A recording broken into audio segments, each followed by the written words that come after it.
Levei flores e passagens para Paris ao escritório para surpreender meu marido no Dia dos Namorados. Mas a empresa inteira estava celebrando o noivado dele com a CEO. Meu marido a beijou e, em seguida, ergueu um anel de diamante enquanto a multidão aplaudia. Eu dei meia volta e saí. Cancelei a viagem instantaneamente, congelei todas as contas conjuntas e retirei minha participação de 83% na empresa, avaliada em R$ 1 bilhão. 30 minutos depois, meu celular mostrava 152 chamadas perdidas. Então, minha campainha tocou. Não abri a porta de imediato. Fiquei no corredor da nossa casa em Alphaville, São Paulo, ainda de casaco, a bolsa pendurada no ombro e as flores mortas de dia dos namorados sobre a ilha da cozinha atrás de mim. As rosas tinham sido embrulhadas em papel creme grosso com uma fita de cetim vermelha, o tipo de arranjo romântico exagerado que Thales sempre dizia amar, porque o fazia-se sentir a moda antiga. Eu as havia comprado naquela manhã em uma pequena floricultura perto da estação de trem, junto com um cartão que escrevi à mão, porque, após 14 anos de casamento, eu ainda acreditava que o amor merecia esforço. As passagens para Paris estavam guardadas dentro daquele cartão. Primeira classe, partida na sexta-feira à noite. 4 noites em um pequeno hotel em Saint-Germain, o mesmo bairro onde Thales e eu passamos nossa lua de mel, antes de seus ternos passarem a ser sob medida, antes de seu nome aparecer em revistas de negócios, antes de as pessoas se impertigarem um pouco mais quando ele entrava em uma sala. Naquela manhã, eu imaginei o rosto dele ao vê-las. Ao meio-dia, vi seu rosto enquanto beijava outra mulher. A campainha tocou novamente, mais longa desta vez. Depois veio a voz de Thales, abafada pela pesada porta de entrada. Alessia, por favor, abra a porta. Olhei para o meu celular. Outra chamada dele entrou, iluminando a tela com a foto que eu nunca mudei. Thales em um suéter azul marinho, sorrindo para mim do deck da nossa primeira casa, antes dos fios grisalhos nas têmporas, antes do relógio caro, antes que a ambição se transformasse em prepotência. Deixei tocar. Alessia, eu sei que você está aí, disse ele, com a voz embargada. Por favor, apenas fale comigo. Fale. Era estranho como aquela palavra soava pequena depois do que eu acabara de presenciar. Às 11h42 daquela manhã, entrei no saguão da vanguarda tecnológica, com um buquê em uma mão e um envelope preto fino na outra. O edifício era todo de vidro e luz solar, pisos de concreto polido, paredes verdes vivas e uma recepção que parecia mais um hotel boutique do que uma sede corporativa. Eu não visitava o local com frequência nos últimos anos, em parte porque preferia minha privacidade e em parte porque Thales havia treinado lentamente todos para pensarem na empresa como o mundo dele, não o nosso. Ainda assim, eu esperava que alguém me reconhecesse. Talvez não a nova recepcionista, uma jovem de delineador perfeito e fone de ouvido, mas certamente alguém das operações, alguém das finanças, alguém que estivesse lá há tempo suficiente para lembrar de quando a empresa era apenas 12 pessoas em um escritório alugado acima de uma clínica odontológica em Santo André. Em vez disso, a recepcionista mal levantou os olhos. Veio para a celebração? Perguntou ela alegremente. Sorri, pensando que Thales tivesse organizado algum evento de Dia dos Namorados para a equipe. Ele era bom nessas coisas, os gestos visíveis, o champanhe, os discursos, a generosidade ensaiada. Acho que sim, respondi. Ela apontou para o átrio. Eles estão apenas começando. Ouvi os aplausos antes de ver a multidão. Devia haver 200 funcionários reunidos sob a claraboia, agrupados em torno de uma pequena plataforma decorada com rosas, brancas e balões dourados. Alguém trouxera um violinista. Outra pessoa está gravando no celular. O logotipo da empresa brilhava atrás do palco e abaixo dele estava Isadora Bittencourt, a nova CEO que Thales contratara 18 meses antes. Eu a conhecera uma vez em um jantar de caridade. Ela era brilhante, polida e quase uma década mais jovem que eu, com um corte bob loiro afiado e o tipo de confiança calma que fazia as pessoas confundirem beleza com competência. Embora ela tivesse ambas, Thales estava ao lado dela. Ele sorria daquela sua maneira pública, ampla e praticada, uma mão apoiada no botão do paletó, como se tivesse nascido sob os holofotes. Então ele se ajoelhou. A sala explodiu. Por um segundo, minha mente se recusou a traduzir o que meus olhos viam. Pensei que talvez fosse uma encenação, uma piada da empresa, algum truque ridículo de motivação. Mas então Isadora cobriu a boca com as duas mãos, lágrimas enchendo seus olhos, e Thales abriu uma caixa de veludo. O diamante captou à luz o mesmo corte que eu uma vez lhe disse que amava. As pessoas aplaudiram quando Isadora assentiu. Thales deslizou o anel no dedo dela. Depois, ele se levantou, segurou o rosto dela e a beijou. Não um beijo nervoso, não um erro, não algo confuso ou acidental. Um homem não beija outra mulher assim, a menos que já tenha praticado a traição de sua esposa em sua mente 1000 vezes. Senti o buquê escorregar da minha mão. Uma mulher perto de mim sussurrou. Dá para acreditar? Eles são perfeitos juntos. Perfeitos. Essa foi a palavra que finalmente fez Thales se virar. Seus olhos encontraram os meus através do átrio, e por meio segundo, todo o ruído na sala pareceu se dobrar sobre si mesmo. Seu sorriso desapareceu, seu rosto empalideceu.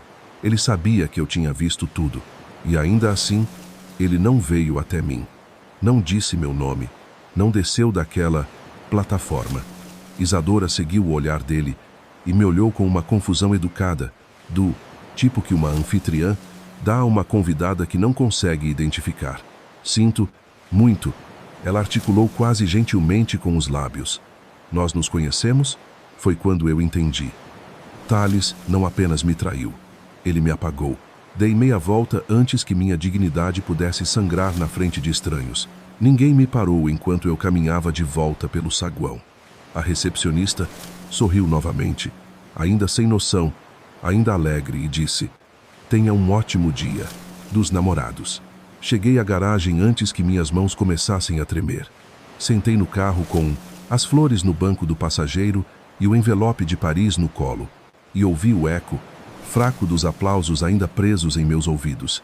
Eu poderia ter gritado, poderia ter voltado lá para dentro, poderia ter jogado aquelas rosas na cara dele na frente de toda a empresa e dado a todos o espetáculo que eles já estavam meio e apreciando, mas a raiva, quando se torna pura o suficiente, fica silenciosa.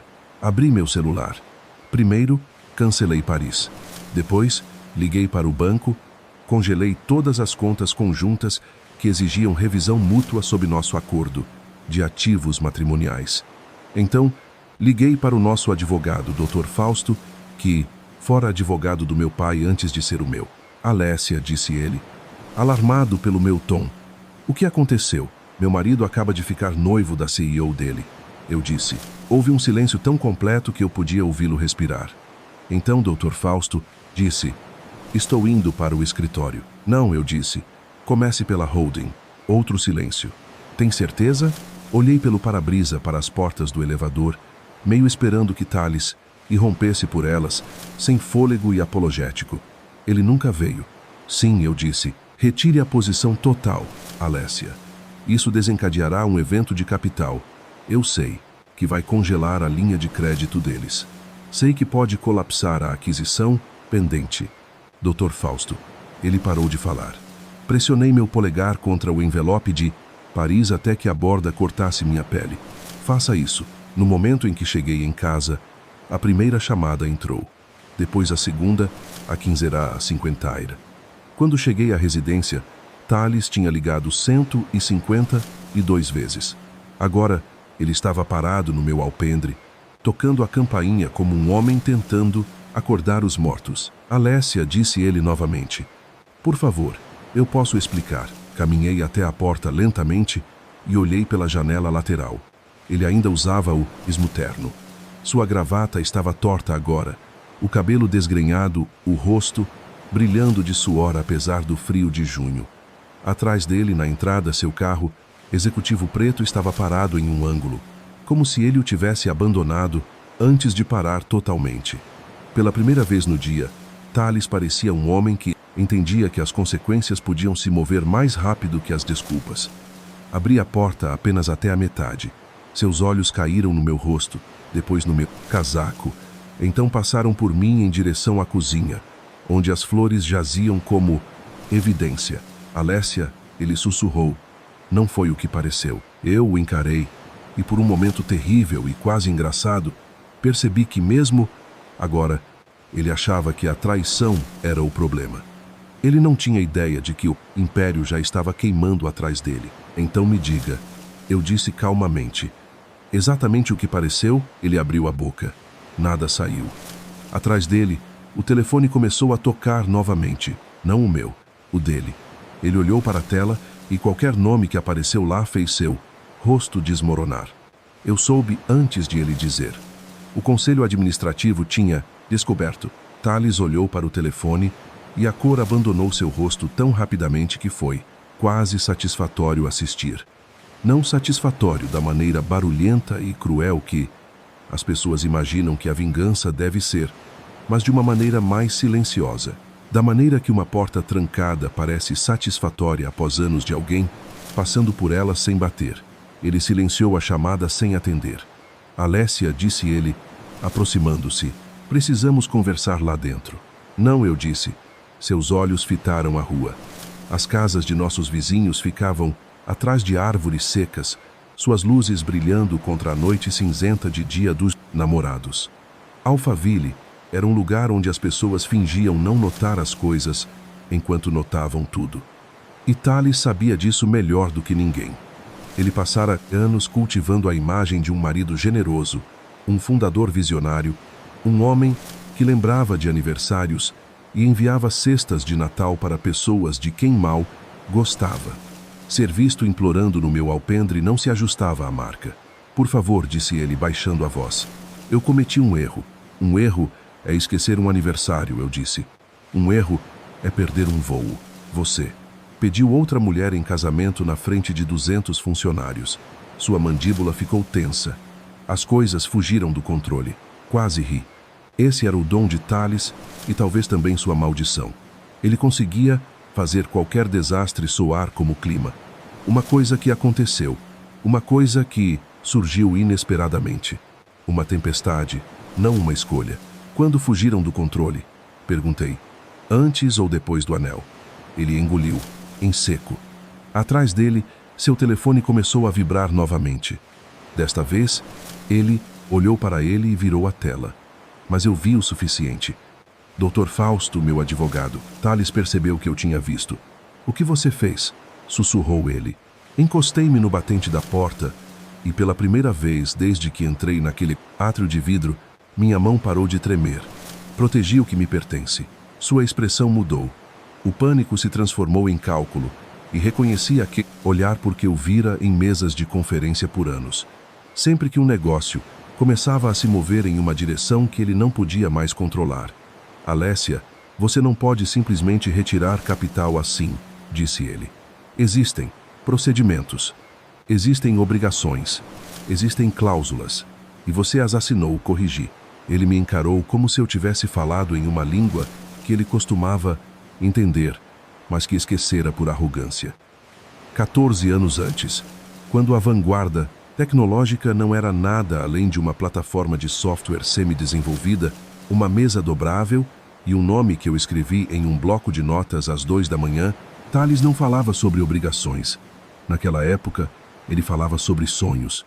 Falava sobre construir algo que tornasse os sistemas hospitalares mais seguros, que ajudasse os médicos a rastrear dados críticos dos pacientes mais rapidamente, que impedisse pequenas clínicas de se afogarem em softwares desatualizados.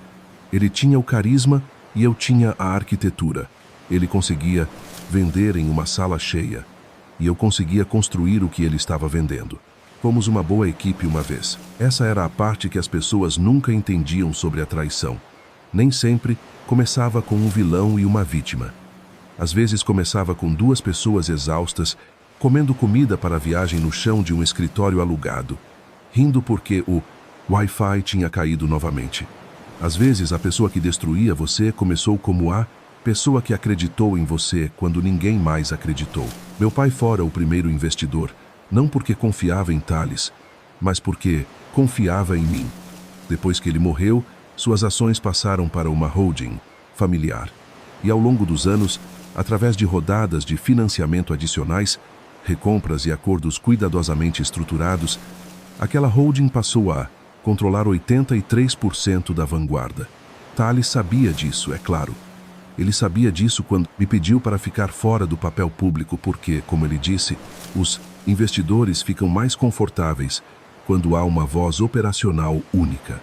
Ele sabia disso quando me convenceu de que minha privacidade era uma vantagem, que eu poderia guiar a estratégia do nível do conselho enquanto ele cuidava de entrevistas, conferências e brindes de champanhe. Ele sabia disso cada vez que uma revista o chamava de o fundador, e eu não corrigia ninguém, porque dizia a mim mesma que o casamento não era uma competição, mas saber um fato e respeitá-lo eram duas coisas muito diferentes. Você está com raiva, disse ele, forçando suavidade na voz. Eu entendo isso. Você tem todo o direito de estar com raiva. Não, eu disse. Eu tinha todo o direito de saber que meu marido estava vivendo como um homem solteiro no trabalho. Seu rosto estremeceu. Ótimo. A Isadora não sabia, disse ele rapidamente. Isso me surpreendeu, embora eu não tenha deixado que ele percebesse. Não sabia, ok. Ele olhou para a entrada, depois de volta para mim. Sobre nós? Não exatamente. Não exatamente, repeti. Eu disse a ela que estávamos separados. O frio percorreu meu corpo limpo e exato. Pensei no sorriso educado e confuso de Isadora, na maneira como ela articulou. Nós nos conhecemos, não com crueldade, não com presunção, apenas genuinamente inconsciente de que a mulher, segurando rosas de Dia dos Namorados, era a esposa do homem com quem ela aceitara casar. Você disse a ela que estávamos separados, eu disse, enquanto dormia na minha cama todas as noites. Thales fechou os olhos. Alessia, enquanto recebia minha mãe para o jantar de Natal. Eu sei. Enquanto renovamos o seguro da casa de praia juntos no mês passado. Eu sei. Enquanto você me beijava para se despedir esta manhã. Seus olhos se abriram então, e por um momento vi o homem dos velhos tempos, aquele que odiava me decepcionar. Mas ele desapareceu quase instantaneamente sob o medo. O conselho está reagindo exageradamente, disse ele. Isso pode ser gerenciado. Lá estava não reparado, mas gerenciado. Recuei da porta e peguei o envelope preto na mesa do console. Eu o trouxera do carro sem pensar. E agora o segurava entre dois dedos. Isso era para Paris. Eu, disse. Seus olhos caíram para o envelope. Algo como luto cruzou seu rosto, mas veio tarde demais para importar. Eu queria te surpreender, eu disse. Achei que precisávamos de alguns dias fora. Achei que você andava distante por causa da aquisição, por causa do estresse, por causa de tudo o que você sempre dizia que era temporário. Era complicado, disse ele. Não. Integração de software é complicado. Casamento é difícil. Mentir é. Sempre. Ele olhou para mim então, ferido pela simplicidade da afirmação. Outro carro entrou na nossa rua. Thales instintivamente deu um passo mais perto da porta, tentando se esconder dos faróis. Eu não me movi. As luzes passaram. O telefone dele vibrou novamente, depois o meu. Olhei para baixo e vi uma mensagem do Dr. Fausto. Reunião de emergência do conselho agendada para as 19h30. Estão solicitando sua presença por vídeo. Não fale com Thales sobre assuntos corporativos. Virei o telefone para Thales apenas o suficiente para ele ver a primeira linha. Sua boca se abriu. Alessia, não faça isso hoje à noite. Eu não fiz isso hoje à noite, eu disse. Você fez. Ele passou a mão pelo cabelo e, de repente, pareceu ter mais de 46 anos. Não, distinto, apenas cansado e acuado. Se eu for removido, a empresa desestabiliza, disse ele. Pessoas perdem empregos. Boas pessoas, pessoas com hipotecas, famílias. Essa é a primeira coisa honesta que você diz, respondi. E deveria ter importado para você antes de transformar o local de trabalho delas em sua festa de noivado. Ele não teve resposta. Por anos, Thales confiou no movimento. Se uma conversa ficava desconfortável, ele ia para outro cômodo. Se uma pergunta ficava muito precisa, ele atendia uma chamada. Se eu perguntava sobre solidão, ele culpava os prazos. Mas agora ele estava parado em um alpendre sem ter para onde ir, e a vida que ele cuidadosamente dividira em quartos separados finalmente se tornara uma única casa. A Isadora sabe agora? Perguntei. O silêncio dele respondeu. Assenti. Então vai explicar para ela. Alessia, por favor. Comecei a fechar a porta. Ele estendeu a mão, sem me tocar, mas perto suficiente para que eu visse o tremor nela. Você vai se divorciar de mim? Eu parei. A palavra deveria soar dramática. Em vez disso, pareceu administrativa, como nomear um documento que já havia sido rascunhado por anos, de pequenas humilhações que eu escolhera não contar. Sim, eu disse. Seu rosto murchou, mas apenas por um segundo. Então o medo assumiu novamente. E, a empresa, olhei para ele através do espaço estreito entre nós. A empresa, eu disse, nunca foi sua. Então fechei a porta, tranquei-a, e fiquei ali enquanto ele batia 1, 2 vezes, depois parou. 1 minuto depois, a porta do carro bateu. Pela janela, observei-o sentado ao volante sem ligar o motor, ombros curvados, telefone pressionado contra a orelha. Eu não sabia se ele estava ligando para Isadora, para o conselho ou para outro advogado. Pela primeira vez em 14 anos, eu não precisava saber. Às 19h30, sentei-me à mesa da cozinha com um suéter azul marinho e um copo de água ao meu lado, com o rosto do Dr. Fausto brilhando na tela do meu laptop. Um por um, os membros do conselho entraram na chamada, cada um parecendo atordoado, cauteloso e profissionalmente assustado. Então Thales apareceu. Ele não estava mais no meu alpendre. Estava em seu escritório, sob a capa de revista emoldurada que o chamava de O Homem que reinventou os dados médicos. Sua câmera ligou. Ele olhou diretamente para mim e cada pessoa naquela reunião finalmente entendeu que a mulher que eles trataram como uma nota de rodapé era a única razão pela qual eles ainda tinham uma empresa para salvar. A reunião do conselho começou sem as amenidades habituais. Ninguém perguntou sobre o fim de semana. Ninguém comentou sobre o tempo.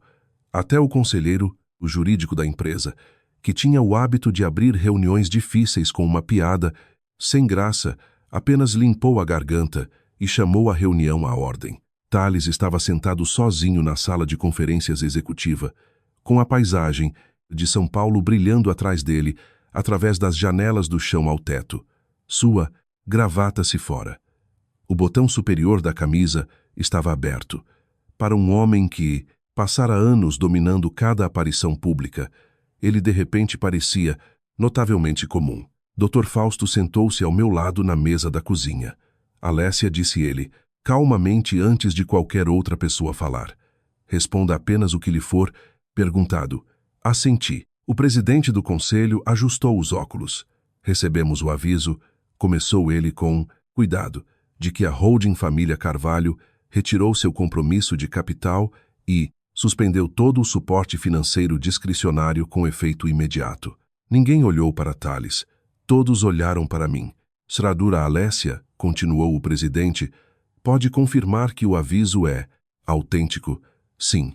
E que a holding família Carvalho permanece como a proprietária, beneficiária de 83% da vanguarda tecnológica? Sim. O silêncio que se seguiu pareceu durar para sempre. Vários diretores conheciam a .coaf, estrutura de propriedade no papel, mas documentos de propriedade e realidade eram coisas diferentes. Por anos, Thales se tornara o rosto da empresa. Funcionários o citavam, investidores o fotografavam, repórteres o chamavam de fundador. Em algum momento do caminho, as pessoas começaram a acreditar que visibilidade significava propriedade. Thales acreditara nisso mais do que ninguém. Ele se inclinou para a câmera. Alessia, por favor, não tome decisões permanentes baseadas nas emoções de hoje. Dr. Fausto colocou a mão levemente sobre o meu bloco de notas, lembrando-me de não responder emocionalmente. Não tomei nenhuma decisão hoje, respondi calmamente. Apenas executei direitos que existem há anos. Thales fechou os olhos por um segundo. O presidente voltou-se para ele. Thales, há algo que você precise divulgar antes de continuarmos? Uma longa pausa. Finalmente, Thales falou. Minha situação pessoal tornou-se complicada. Complicada? Repetiu um diretor de forma seca. Outra membra do conselho, Linda Ferraz, cruzou as mãos sobre a mesa. Você se apresentou dentro desta empresa como um homem solteiro? Thales hesitou. Sim. Você era de fato casado? Sim. Membros da liderança executiva estavam cientes do seu casamento? Não. A sala ficou dolorosamente quieta. Ninguém se importava que Thales tivesse sido infiel. Eles se importavam que o CEO tivesse ocultado fatos pessoais relevantes enquanto conduzia um relacionamento altamente público com outra executiva dentro da empresa. A governança corporativa acabara de se tornar um problema jurídico. O conselheiro jurídico falou em seguida. Dadas essas revelações, recomendo colocar o Sr. Thales em licença administrativa imediata, aguardando uma investigação independente. Thales olhou diretamente para a câmera. Vocês não podem estar falando sério. O presidente suspirou. Gostaríamos de não estar. Às 20h30 daquela noite, a notícia ainda não havia chegado à mídia. Mas dentro da vanguarda, todos já sabiam. Rumores corporativos viajavam mais rápido que qualquer comunicado à imprensa. Alguém notou Thales deixando o andar executivo, carregando uma caixa de papelão. Alguém notou a porta do escritório de Isadora, permanecendo fechada. A segurança desativou silenciosamente o cartão de acesso executivo de Thales. A foto se espalhou por grupos de mensagens privados de funcionários em questão de minutos. Ninguém postou nada publicamente. Ainda não. Na manhã seguinte, acordei após apenas 3 horas de sono. Pela primeira vez em anos, Thales não estava ao meu lado. O silêncio parecia desconhecido. Não solitário, apenas desconhecido. Fiz café, alimentei nosso Golden Retriever, idoso Bento, e fiquei junto à janela da cozinha, observando as crianças, esperando o ônibus escolar. A vida lá fora continuava exatamente como sempre, fora. Essa percepção me acalmou. Meu mundo tinha se despedaçado. O de todos os outros, não. Às 9h15, Dr. Fausto chegou trazendo 2 pastas grossas. Os bancos responderam.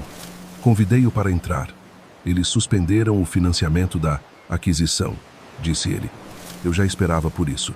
Estão perguntando se a holding, família Carvalho, pretende permanecer investida após a reestruturação. Olhei para as pastas sem abri-las.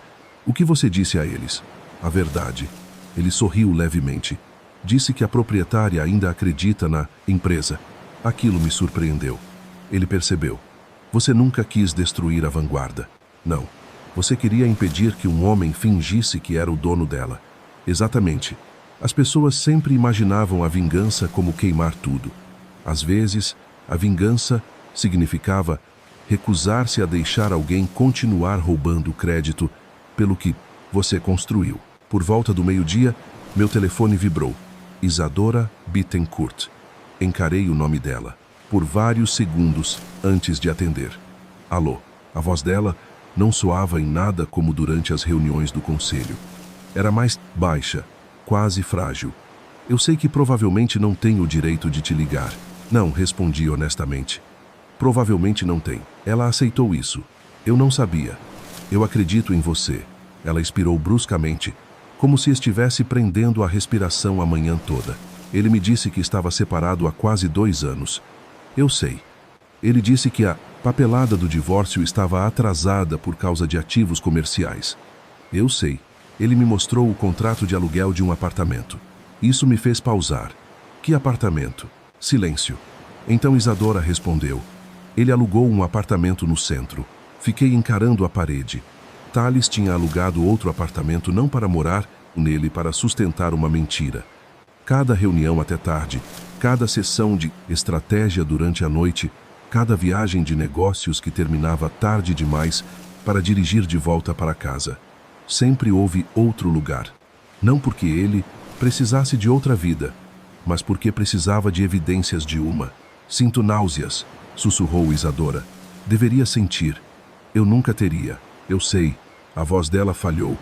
Sinto muito. Pela primeira vez, desde o dia dos namorados, ouvi remorso genuíno de alguém ligado a este desastre. Acredito que você sinta muito, eu disse. Mas, sentir muito não desfaz o que aconteceu. Não. Ela fez uma pausa. Você algum dia vai me perdoar? Olhei pela janela novamente. Eu não a conheço o suficiente para perdoá-la. Ela não argumentou. Em vez disso, disse baixinho. É justo. No final daquela tarde, Dr. Fausto ligou novamente. Encontramos algo. Seu tom capturou imediatamente minha atenção. O quê? Registros de autorização. Antigos. Dirigi até o escritório dele. Ele espalhou dezenas de documentos pela mesa de conferência. Aprovações de despesas, formulários de transferência de capital, autorizações de investimento. À primeira vista, pareciam comuns. Então, doutor, Fausto apontou para várias assinaturas. São suas. Franzi a testa. Não, são cópias excelentes. Meu estômago apertou. Eu nunca assinei isso. Eu sei. Ele deslizou outro documento ao lado deles. Minha assinatura, autêntica. A diferença tornou-se óbvia, minúscula, quase invisível, mas óbvia. Thales não tinha simplesmente traído nosso casamento. Alguém estivera falsificando minha assinatura em documentos corporativos por anos. Dr. Fausto cruzou as mãos. Estamos pedindo a analistas forenses que revisem cada autorização executiva dos últimos 5 anos. Quantas? Centenas. Sentei-me lentamente na cadeira. Cada emoção que eu carregava desde o dia dos namorados mudou. Até aquele momento, eu acreditava que a história era sobre infidelidade. Agora estava se tornando algo muito maior. Má conduta corporativa, fraude, possível exposição criminal. Dr. Fausto olhou para mim com cuidado. Alessia, sim, você precisa se preparar para... Para o quê? Se a investigação confirmar o que suspeitamos. Ele fez uma pausa. Thales não vai perder apenas o casamento. Terminei a frase por ele. Ele vai perder tudo. Dr. Fausto não respondeu. Não precisava. As evidências espalhadas pela mesa de conferência já o faziam.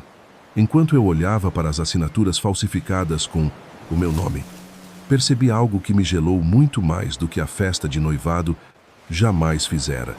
Thales não cruzara apenas uma linha. Ele estivera cruzando linhas por anos. O dia dos namorados não criara o desastre. Meramente o expusera. As 48 horas seguintes moveram-se com a precisão fria de uma máquina. Dr. Fausto trouxe uma empresa de auditoria forense de São Paulo, do tipo que não faz perguntas desnecessárias e não usa linguagem dramática a menos que um documento a mereça. Eles se instalaram dentro de uma sala de conferências trancada na vanguarda tecnológica. Acesso restrito por crachá, persianas fechadas, laptops abertos ao lado de caixas de arquivos de autorizações antigas, pacotes do conselho, aprovações de transferências e arquivos de remuneração executiva. Eu não fui ao escritório. Foi deliberado. Se eu entrasse naquele prédio cedo, demais, as pessoas transformariam a investigação em uma guerra pessoal entre esposa e marido. Eu não queria fofocas, nem sussurros nos corredores sobre vingança, nem desculpas para Thales alegar que eu estava agindo por coração partido em vez de evidências. Então fiquei em casa, respondi perguntas através do Dr. Fausto e deixei os profissionais fazerem o que Thales sempre subestimou, seguir o papel. No terceiro dia, eles encontraram o padrão. Não era uma assinatura falsificada, ou mesmo um punhado delas. Era um sistema. Meu nome fora usado para autorizar empréstimos executivos temporários, aprovar reembolsos de viagens inflados e agilizar contratos de fornecedores vinculados a pessoas que Thales conhecia pessoalmente. Nada disso era imprudente o suficiente para gritar fraude à primeira vista. Era isso que o tornava perigoso. Era polido, em camadas e, envolto em linguagem corporativa, limpa o suficiente para passar por mãos ocupadas, mas as mentiras envelheciam mal. Cada documento tinha um carimbo de data e hora. Cada aprovação tinha metadados. Cada transferência deixava um rastro. Às 18h12 de quinta-feira, Dr. Fausto me ligou. Alessia, disse ele. Temos o suficiente.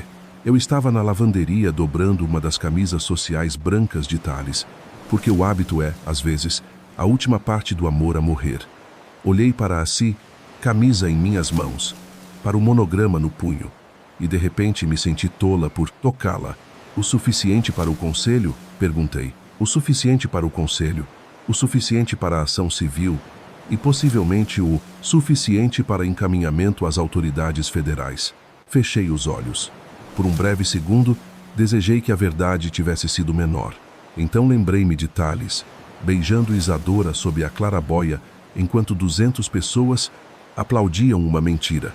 Então envie, eu disse. A reunião de emergência do conselho foi agendada para a manhã seguinte. Desta vez, Thales não foi convidado como CEO. Foi convidado como sujeito da investigação. Isadora apareceu na videochamada de seu escritório, pálida, mas composta. Ela havia se afastado temporariamente de todas as decisões ligadas a Thales e o conselho aceitara. Ela não se defendeu, não me culpou. Quando o presidente perguntou se ela sabia que Thales era casado, ela respondeu claramente: não. Ele me disse que estava separado há 2 anos, e ele alguma vez divulgou que a Seira, Alessia, controlava a maioria da propriedade da empresa. Isadora olhou para baixo por um momento. Não. Ele me disse que a esposa dele não tinha envolvimento operacional e que a estrutura de propriedade era papelada antiga de família. A frase ecoou pesadamente. Papelada antiga de família. Era a isso que Thales reduzira o investimento do meu pai, meus anos de trabalho e meu silêncio. Então os auditores forenses começaram. Eles não aumentaram o tom de voz. Não. Precisavam. Mostraram assinaturas, metadados, aprovações de transferências, contratos de aluguel e registros de despesas executivas. Mostraram o apartamento que Thales alugara no centro e classificara como suíte de hospitalidade estratégica para clientes. Mostraram compras de joias rotuladas como presentes de relações com investidores. Mostraram viagens privadas reservadas através de contas corporativas fins de semana que Isadora acreditara serem retiros de negócios porque Thales cercara cada mentira com papelada suficiente para fazer parecer legítima. Isadora cobriu a boca uma vez. Apenas uma vez. Thales ficou congelado. Quando ele finalmente falou, sua voz soou fina. Isso está sendo tirado de contexto. A investigadora-chefe, uma mulher chamada Clarice Lemos, ajustou os óculos. Senhor Thales, metadados não têm contexto. Tem carimbos de data e hora. Ninguém sorriu, mas eu quase o fiz. Thales tentou novamente. Eu tinha autoridade para agir em nome da empresa. Você tinha autoridade operacional, disse Clarice. Você não tinha autoridade para falsificar a assinatura da Sara, Alessia. Os olhos dele moveram-se para mim então. E pela primeira vez, havia raiva sob o medo. Você está gostando disso, disse ele. Senti todos os rostos na chamada se voltarem para mim. Eu poderia ter negado. Em vez disso, disse a verdade cuidadosamente. Não, Thales. Eu não estou gostando disso.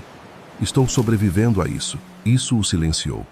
Ao meio-dia, o conselho votou unanimemente para demitir Thales por justa causa, revogar toda a remuneração em ações não adquiridas e encaminhar as descobertas a assessores externos para recuperação civil. Seu nome seria removido de todos os materiais ativos da empresa até que o assunto fosse resolvido.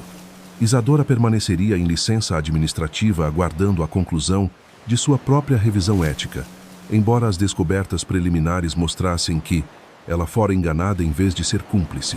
Não foi dramático, não houve gritos, ninguém quebrou um copo. A vingança veio em assinaturas, votos e contas bloqueadas. E de alguma forma, isso a fez parecer mais completa. Naquela tarde, Isadora pediu para me encontrar pessoalmente. Quase recusei. Então pensei no olhar em seu rosto quando soube do apartamento e percebi que restava uma conversa que Thales não conseguia controlar. Nos encontramos em uma pequena cafeteria em Pinheiros, longe do escritório e longe de qualquer pessoa que pudesse nos reconhecer. Isadora chegou primeiro. Não usava maquiagem, ou muito pouca, e o anel de diamante não estava mais em sua mão. Quando me sentei à frente dela, ela se levantou. Sinto muito, disse ela. Você já disse isso. Eu sei, mas preciso dizer olhando para você. Estudei o rosto dela e não encontrei arrogância ali, nem vitória, nem vestígio da mulher na plataforma aceitando aplausos. Apenas humilhação, do tipo limpo e brutal. Eu acreditei nele, disse ela. Isso não é uma desculpa, é apenas a verdade. Eu sei. Ele me fez sentir escolhida. Aquela frase doeu mais do que eu esperava porque eu a entendia. Thales sempre soube como fazer uma mulher sentir que a sala se reorganizara em torno dela. Isadora olhou para as mãos. Quando a vi no átrio, pensei que fosse a esposa de algum investidor ou alguém de um conselho de caridade. Eu não sabia que estava olhando para a mulher de cuja vida eu estava ocupando o lugar. Por um tempo, nenhuma de nós falou. Então eu disse, ele mentiu para as duas. Isadora, mas ele casou comigo. O primeiro dever dele era comigo. Ela assentiu, lágrimas enchendo seus olhos. Eu sei, eu poderia ter-la odiado. Parte de mim queria. O ódio teria sido mais fácil do que a verdade desconfortável de que a outra mulher nem sempre era um monstro. Às vezes, ela era apenas outra pessoa parada nos destroços segurando um pedaço diferente da mesma mentira. Não vou protegê-la das consequências, eu disse. Não estou pedindo que faça isso, mas não vou puni-la pelo que ele fez sozinho. Os olhos dela se ergueram para os meus. Aquilo não era perdão. Ainda não. Mas era justiça. 3 noites depois, Thales voltou para casa. Desta vez, não tocou a campainha repetidamente. Bateu uma vez, depois esperou. Pela janela, vi um homem que não se parecia em nada com o marido para quem eu levara flores no dia dos namorados. Seu casaco estava amassado. Seu rosto estava por fazer. A confiança tinha se esvaído dele e, sem ela, ele parecia menor, quase desconhecido. Abri a porta, mas deixei a corrente no lugar. Ele olhou para a corrente, depois para mim. Eu mereço isso, disse ele. Sim, respondi. Ele engoliu em seco. Eu perdi a empresa. Não, eu disse. Você perdeu a ilusão de que ela era sua. Os olhos dele se encheram de lágrimas, mas eu não amoleci. Não porque quisesse que ele sofresse, mas porque eu passara anos demais suavizando cada verdade dura até que ele pudesse contorná-la. Não estou aqui para pedir que pare a investigação, disse ele. Que bom. Não. Estou aqui para pedir que me aceite de volta. Que bom. Ele assentiu lentamente, como se cada palavra lhe custasse algo. Vim para dizer que sinto muito. A antiga Alessia teria aberto a porta. A antiga Alessia teria confundido arrependimento com reparo. Mas a mulher parada ali agora tinha visto muito queimar para confundir fumaça com calor. Você sente muito porque me machucou? Perguntei. Ou porque sua vida desmoronou? Thales olhou para baixo. Por um longo tempo, não disse nada. Então, muito baixinho, respondeu. Eu já não sei mais. E aquela foi a primeira coisa honesta que ele disse desde o dia dos namorados. Thales ficou no alpendre por mais um momento, esperando que eu dissesse algo que tornasse o futuro menos assustador. Não disse. O silêncio entre nós não pertencia mais ao ressentimento. Pertencia à verdade. Finalmente ele assentiu. Eu entendo. Eu não tinha certeza se ele entendia. Mas, pela primeira vez em muito tempo, entender não era mais minha responsabilidade. Fechei a porta gentilmente, não com raiva, e observei pela janela lateral enquanto ele caminhava de volta para o carro. Ele não olhou para trás. Seus ombros estavam caídos, as mãos enterradas nos bolsos do casaco, movendo-se como um homem que passou anos subindo em direção a um cume, apenas para perceber que estivera carregando o mapa errado. Bento entrou no corredor e encostou a cabeça na minha perna. Cocei atrás das orelhas dele e sussurrei. Acho que vamos ficar bem. Pela primeira vez desde o dia dos namorados, eu acreditei nisso. O divórcio levou meses. Divórcios reais geralmente levam. Houve divulgações financeiras, avaliações de propriedades, depoimentos e mais papelada do que qualquer um de nós pensou ser possível. Por causa do acordo pré-nupcial e da estrutura de propriedade que existia muito antes do nosso casamento, o processo legal foi surpreendentemente direto. Emocionalmente, porém, nada nisso pareceu simple. Thales nunca contestou minha propriedade da vanguarda tecnológica. Não podia. Os documentos existiam há anos e a investigação removera qualquer ilusão de que a empresa pertencia a qualquer outra pessoa. As reivindicações civis relacionadas às assinaturas falsificadas continuaram através de advogados separados. Esses assuntos foram resolvidos através de acordos negociados, restituição, restrições permanentes para Thales atuar como executivo de qualquer empresa, regida pelos acordos envolvidos. Foi um resultado doloroso para ele, mas foi também a consequência de escolhas feitas repetidamente ao longo do tempo, não de uma única tarde terrível. A justiça, aprendi, raramente chega toda de uma vez. Chega em páginas cuidadosamente numeradas. Isadora completou sua revisão ética. Os investigadores independentes não encontraram evidências de que ela tivesse participado da falsificação de documentos ou se beneficiado da má conduta financeira. Seu maior erro fora acreditar no homem que amava. O conselho a reintegrou como CEO 6 semanas depois. Antes de aceitar, ela me ligou. Eu não aceitarei o cargo, disse ela, se você achar que eu não devo. Apreciei a pergunta mais do que ela provavelmente imaginava. Você conquistou o cargo, respondi. Mas por causa de tudo. Por causa de tudo, interrompi, gentilmente, não desperdice a chance de fazê-lo com honestidade. Ela ficou em silêncio. Não espero que nos tornemos amigas. Eu também não. Mas espero que um dia você acredite que eu nunca quis a sua vida. Olhei pela janela para os primeiros sinais da primavera surgindo nos canteiros de flores. Eu já acredito nisso. Quando terminamos a chamada, percebi que o perdão chegara sem se anunciar. Não o perdão completo. Não o tipo que apaga cicatrizes. Apenas o suficiente para parar de carregar a culpa de outra pessoa. O conselho perguntou se eu queria me tornar CEO. Por anos, esse fora o passo óbvio. Anos antes eu teria aceitado sem hesitação. Em vez disso, surpreendi a todos, inclusive a mim mesma. Não, o presidente piscou. Você construiu esta empresa? Sim. Você é a dona? Sim. Então por quê? Sorri. Porque propriedade e propósito nem sempre são a mesma coisa. Aceitei o cargo de presidente executiva do conselho, concentrando-me na estratégia de longo prazo enquanto deixava as operações diárias para Isadora. Era o arranjo que eu deveria ter escolhido anos antes. Não porque me faltasse habilidade para liderar publicamente, mas porque a liderança funciona melhor quando reflete quem você realmente é, em vez de quem as outras pessoas esperam que você se torne. Pela primeira vez em anos, a empresa parecia honesta. 3 meses depois do Dia dos Namorados, encontrei o envelope contendo as passagens para Paris guardado em uma gaveta da minha mesa. Os voos já tinham sido cancelados há muito tempo. A reserva do hotel se fora. O pequeno cartão que escrevi à mão para Thales permanecia dobrado lá dentro.